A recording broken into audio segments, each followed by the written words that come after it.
Oh yeah, boys. This is the Predator 212 Beast 2.0. You guys might be wondering, well, why am I calling it the 2.0? And I'll get to that in a bit. However, I've done a few tinkering. I've done a few things to this bike that I want to show you guys. Just a little update. Not really much with the bike itself. Tension the chain properly. Oh, I cut a tire up that had a bunch of holes in it, and I jerry-rigged it with some zip ties to right here, so the chain doesn't hit the frame. It's very tight, as you can see, and I keep it that way just so there isn't any chain slapping back and forth and hitting the frame and whatnot, hitting the tire too.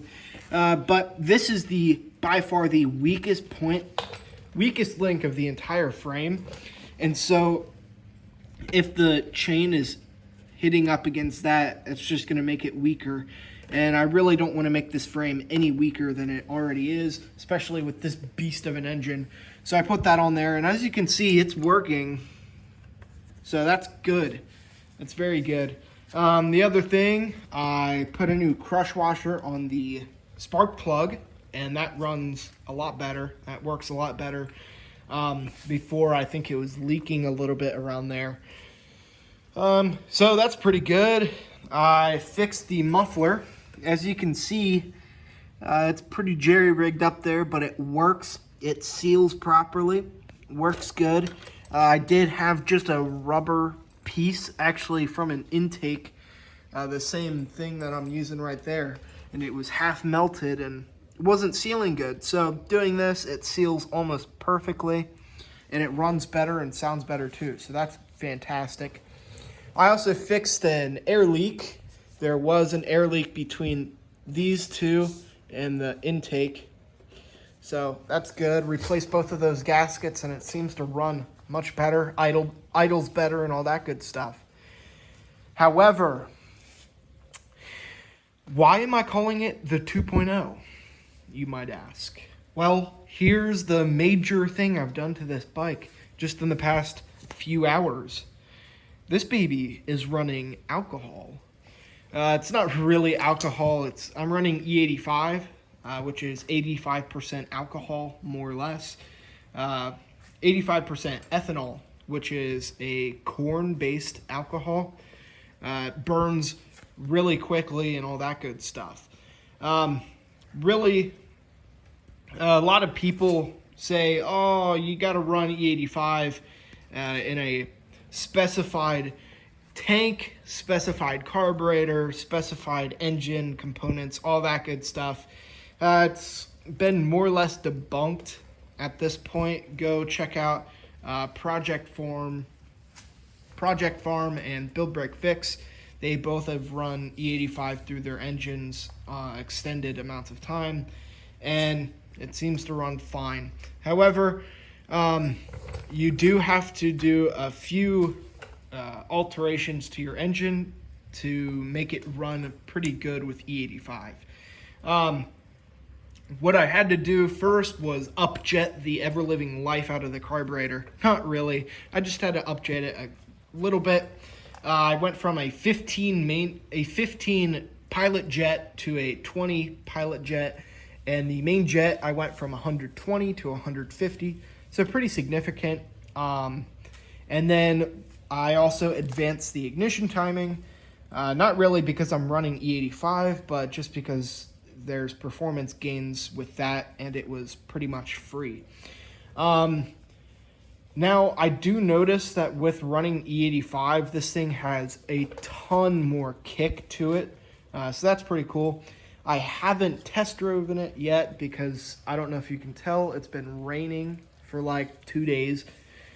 So sadly, it doesn't look like I'll be able to test drive it anytime soon, but just lifting the rear wheel off and revving it up, it seems to have a lot more power, a lot more kick to it, all that good stuff.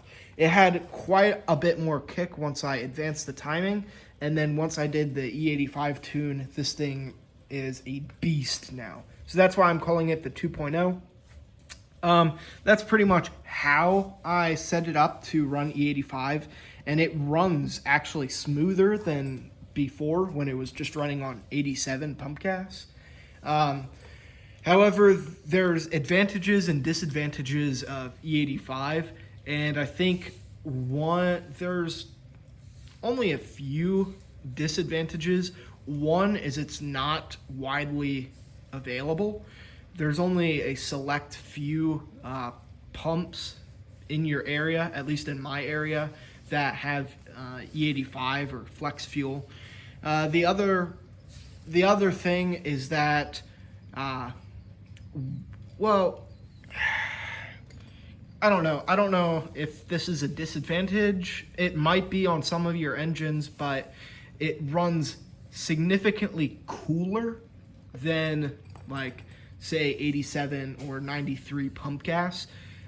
Significantly cooler. It'll heavily reduce engine temperatures, so that's good, but that's also bad because to warm your engine up, it'll take longer. However, running your engine significant amounts of time, it won't take as much of a toll on your engine. You'll be able to run it faster for longer periods of time.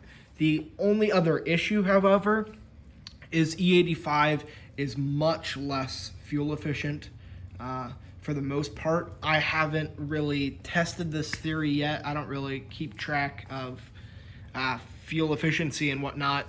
And chances are you won't either if you're doing this mod.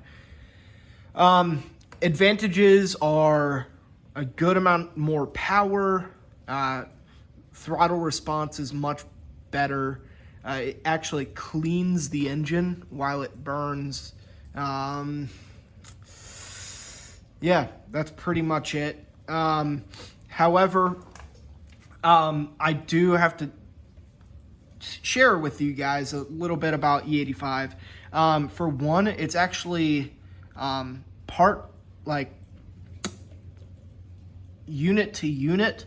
E85 is actually less dense, energy dense than regular 87 octane.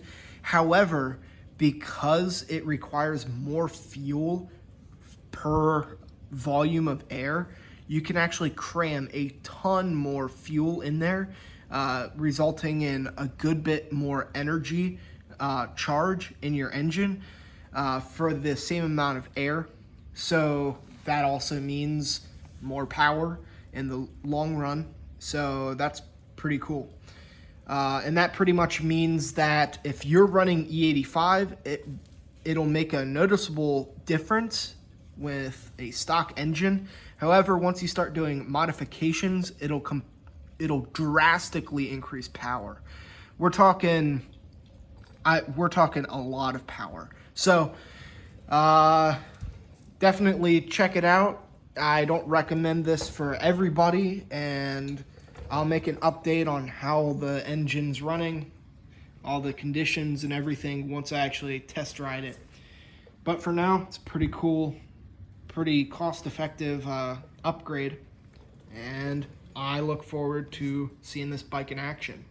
So, thank you guys so much for all your support. Thanks for watching, and have a good one. See ya.